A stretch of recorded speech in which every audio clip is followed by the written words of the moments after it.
Alright, y'all, this for YouTube. Not gonna lie. What's up, my YouTube people, bruh? Y'all know what's going on. It's your boy.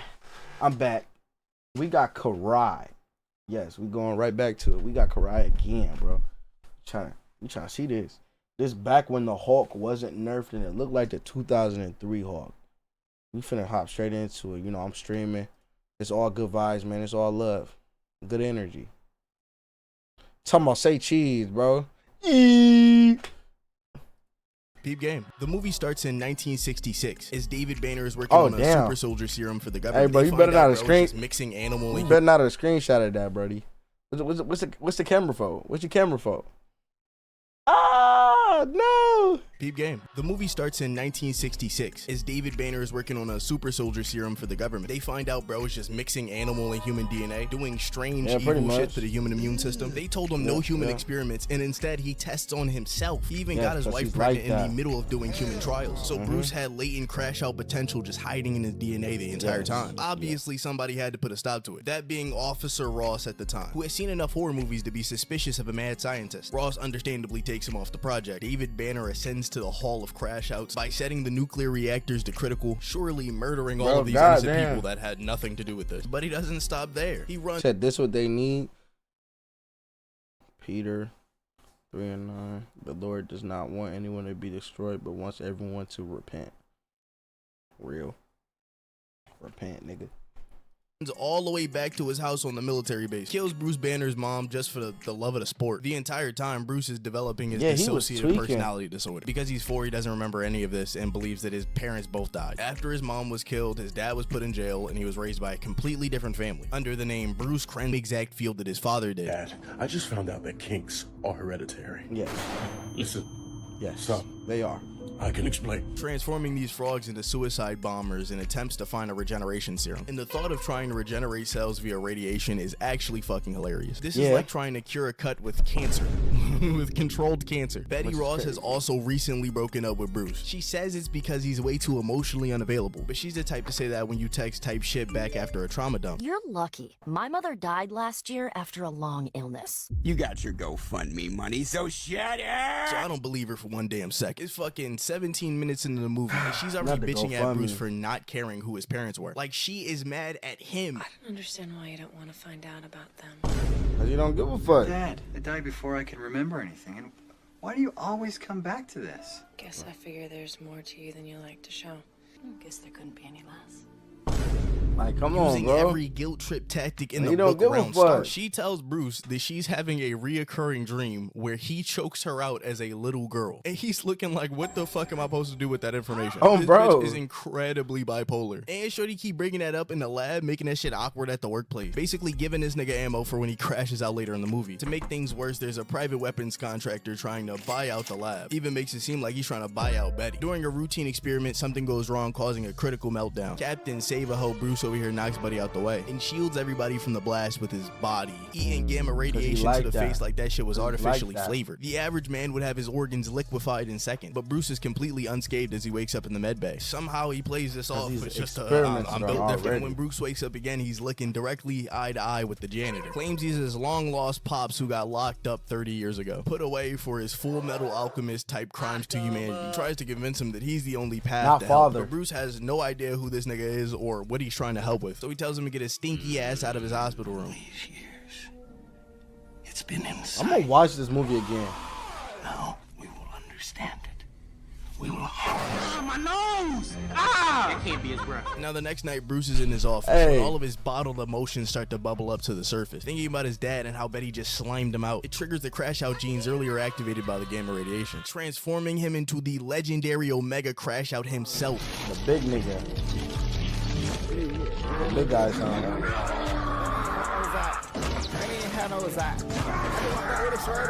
Everybody told me they read. Take my shirt out like Tupac. Or like Michael Gailey. I just be asking they read. You can just answer they ready.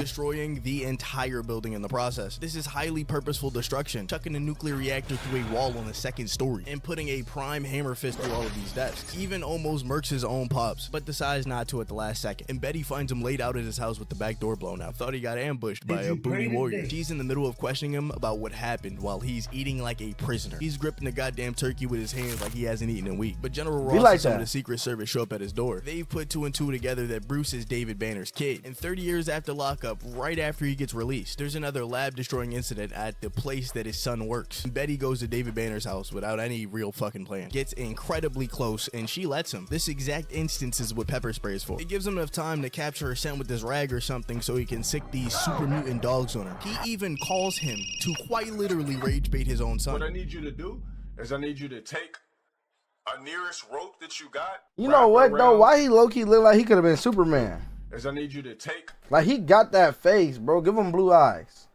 Give him blue eyes. Swear. You put blue eyes on this man. Tell me he don't look like the first Christopher Reeve. He looked like Christopher Reeves and the guy that was supposed to be technically him in Superman Returns, Brandon Routh. He looked like Brandon Routh. That's why he looked like Superman to me. He looked like Brandon Routh for real. And Brandon Routh looked like, Christopher Reeves. Wrap it around if you got a garage or a fucking stairway and hang yourself, nigga. Oh. Period. As soon as he tries to rush out the door to go save her, Glenn Talbot stands in his way. A character from Marvel's Agents of S.H.I.E.L.D. I guess that connection is in reference only. He shows up just to run hands. All he wants is a fade. Bruce quickly starts tweaking.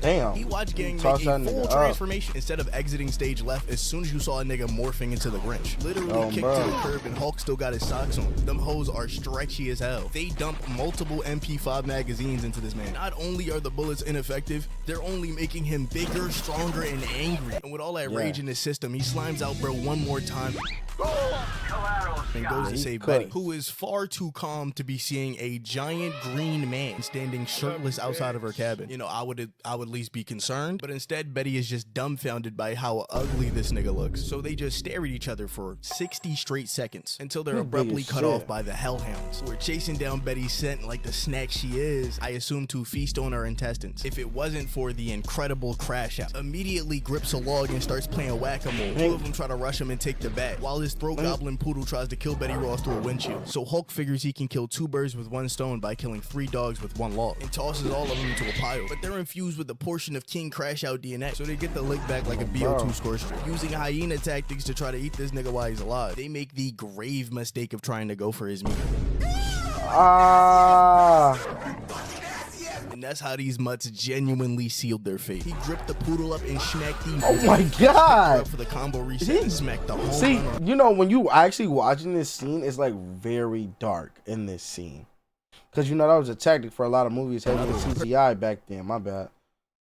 And so, like, bro, dead ass, man. That shit crazy.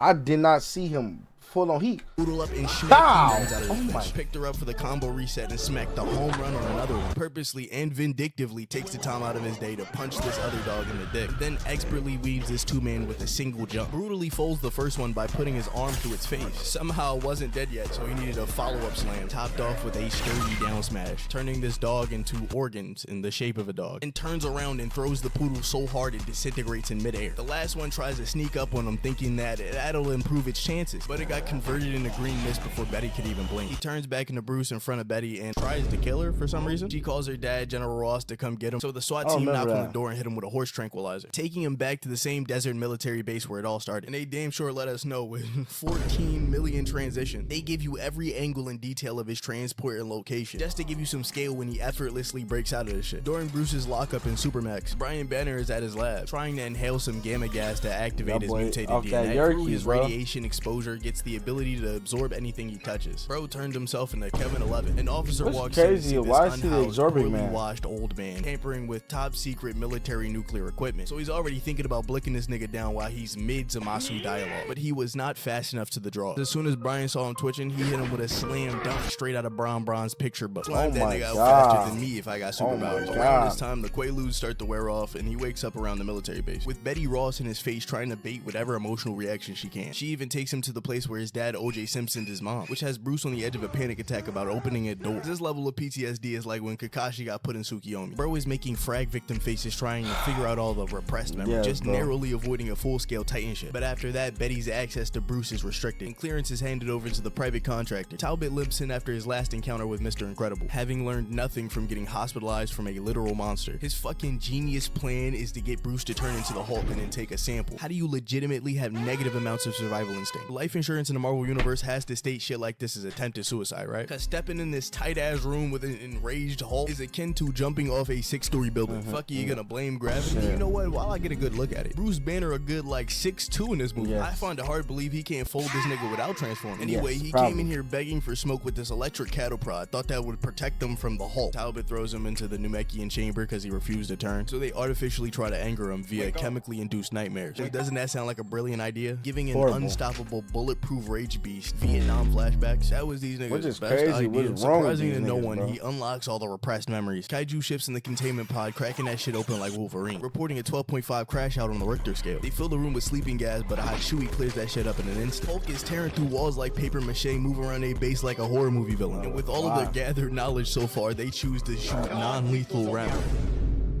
Is this nigga serious? He's willing to kill everyone in that base bare-hand murdered just to get a sample of Fallout super mutant DNA, the type of breed that the Bible spoke of. They encase him in this expanding nut foam, and Talbot does a hop, skip, and a jump to take a sample with this drip. But Hulk is mean mugging so hard his murderous intent physically pushes Talbot back. So he snatches a break-action M2 from one of these guards, loads in a bullet I can only describe as a cross between an incendiary round and a rocket. Bro had to turn the bottom to arm the shit before he put it in the barrel. Aims right at his pec muscle and pulls the trigger, and this shit bounces off his skin like an airsoft pellet. That nigga is reliving his entire life right now, knowing that his life insurance for sure isn't getting paid out because this is 100% non-negotiably a suicide. The Hulk wreaking havoc on their underground facility, they send the entire strike team after this nigga. He was just casually having fun terrorizing these people. They throw what have to be hundreds of rounds at Bruce, and it must be that nigga's first day on the job or something. Broski over here is getting eaten alive by the recoil. He's putting his heart and soul in these shots right now. They get stopped by a train cart exploding. One of these niggas end up hanging on the ceiling. This is true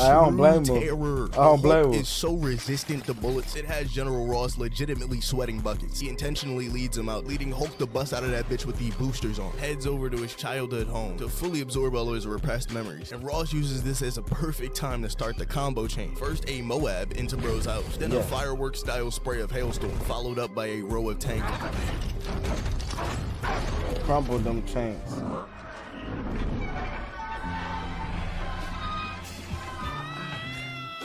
Topped off with a direct missile, which he catches in his bare mitts and then bites a damn chunk out of it. Proceeds to blow up the plane by spitting the explosive part out. After completely embarrassing the military, he heads to Betty Ross's current location. And as soon as he sees Betty Ross and stops moving, we deadass see like a 3-minute scene of everybody and their mother getting in a position. Now, as soon as fine shit calms him down, they re-apprehend him. They set up a way to try to cure him, bringing his dad, who willingly turned himself in, to talk to his son one last time before they get put behind bars for life. He sits down expected to have a nice wholesome conversation, but reveals the son he was talking about was the Hulk. The one inside of you. You're nothing but a superficial shell, a husk of flimsy consciousness, ready to be torn off at a moment's notice.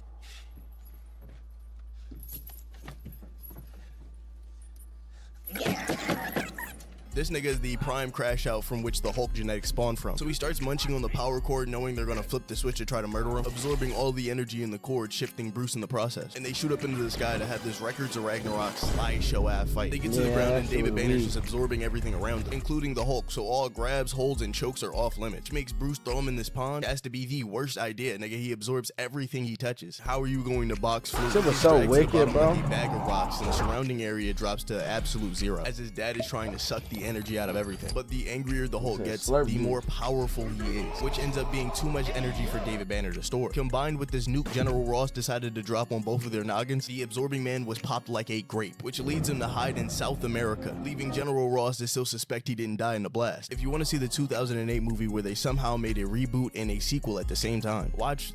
Low key, huh? Reboot and a sequel, which is, low key. Didn't peep that. Definitely will be checking that video out, man.